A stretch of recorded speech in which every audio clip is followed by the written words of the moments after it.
حضرت امام حسین رضی اللہ تعالیٰ عنہ نے بتائیے ریاست سے ٹکر لی کہ نہیں لی؟ ریاست کا مطالبہ یہ تھا یزید کو آپ ووٹ دے دیں، بیعت کر لیں. آپ نے کہا میں بیعت نہیں کروں گا. اب کیا ہوا؟ حضرت امام حسین شہید ہو گئے، آپ کے بیٹے شہید ہو گئے، آپ کے بھتیجے شہید ہو گئے، آپ کے بھانجے شہید ہو گئے، آپ کے بھائی شہید ہو گئے، سارے رفقا شہید ہو گئے، صرف بچے بچے، عورتیں بچیں، اور امام زین العابدین جو علیل تھے وہ بچے. تو بعض لوگ مطلب سمجھتے نہیں ہیں اس چیز کو کہ ہمیں ضرورت اس بات کی ہے کہ ہمیں اس ملک کے نظام کو بدلنے کے لیے کچھ کرنا ہوگا، ورنہ ہماری نسلیں تو ملک چھوڑ کے نہیں جائیں گی. وہ کیا کریں گے؟ آپ سوچیں جس تیزی کے ساتھ پہلے یہ ہوتا تھا، ہم بچپن میں دیکھتے تھے سال میں ایک دفعہ پیٹرول کے ریٹ بڑھتے تھے، اب ہر ہفتے چینج ہو رہے ہیں. آگے جا کر ایسا لگتا ہے کہ ہر دن، بلکہ دن میں 25 مرتبہ پیٹرول کے ریٹ چینج ہوں گے. جیسے جنگ عظیم جب ہوئی تو ایک ملک کے متعلق کتاب میں لکھا کہ ایک بندہ جو ہے وہ کار خریدنے کے لیے نکلا اپنے گھر سے، تو کار کی قیمت تھی 25 لاکھ. جب دکان کے پاس پہنچا، شو روم پہنچا، تو انہوں نے کہا جی 35 لاکھ قیمت ہو گئی، قیمت 10 لاکھ بڑھ گئی.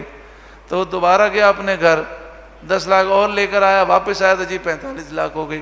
یعنی ہر لمحے قیمت اس طرح بڑھتی رہی.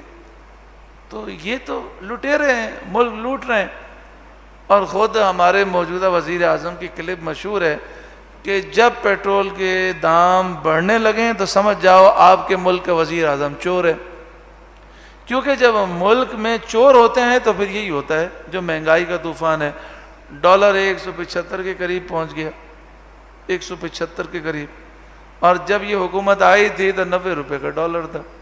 اب سوچیں 90 روپے کہاں اور 175 کہاں. تو کتنی بری حالت ہے. صرف 3.5 سال میں اگر یہی حال رہا تو اب بتائیے ہماری نسل تو بات کہ ہمارا کیا ہوگا.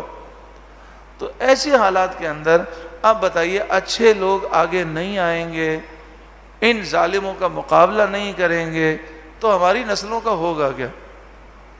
تو ایک نے بڑی عجیب بات کی، بڑا دکھ ہوا.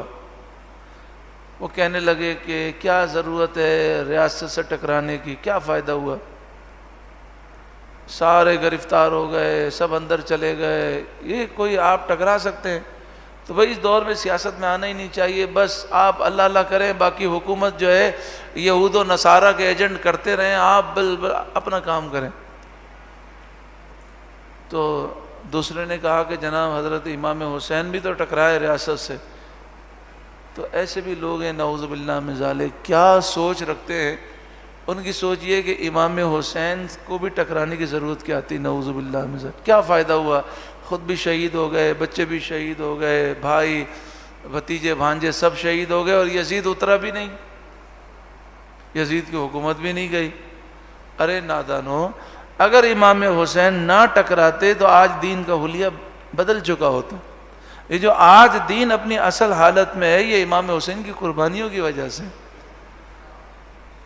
آج اگر ہمارے یہ حکومت تو 3 سال 3.5 سال سے ہے، پچھلے 2 سالوں سے ربیع الاول آیا ہے، لیکن آج جو ربیع الاول آیا اس میں جو حکومت نے شاہ نشان طریقے سے ربیع الاول منانے کا اعلان کیا، اور بار بار جی ہم ختم نبوت کے ماننے والے ہیں، جی ہم عشق رسول رکھتے ہیں، اور جناب ہم کوئی بھی اسلامی شرک کو ختم نہیں کریں گے، یہ جو ان کی لینگویج چینج ہوئی ہے یہ امیر المجاہدین علامہ خادم حسین رضوی کی قربانیوں کا نتیجہ ہے.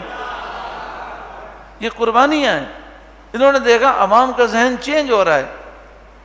اب اگر عوام کو سمجھ میں آ گئی کہ یہ یہودیوں کے ایجنٹ ہیں اور یہ تو اسلامی شرکیں مٹانا چاہتے ہیں تو عوام مار کے نکال دے گی. تو اب یہ اپنے آپ کو ختم نبوت کا مجاہد ثابت کرنے میں لگے ہوئے ہیں. تو یہ جو کچھ بھی پوری دنیا میں آج دین اپنی اصل حالت میں باقی ہے وہ امام حسین کی قربانیوں کا صدقہ ہے. تو یہ ہمارے بزرگوں نے جو قربانیاں دی ہیں نا، آج دین اس حالت میں باقی ہے.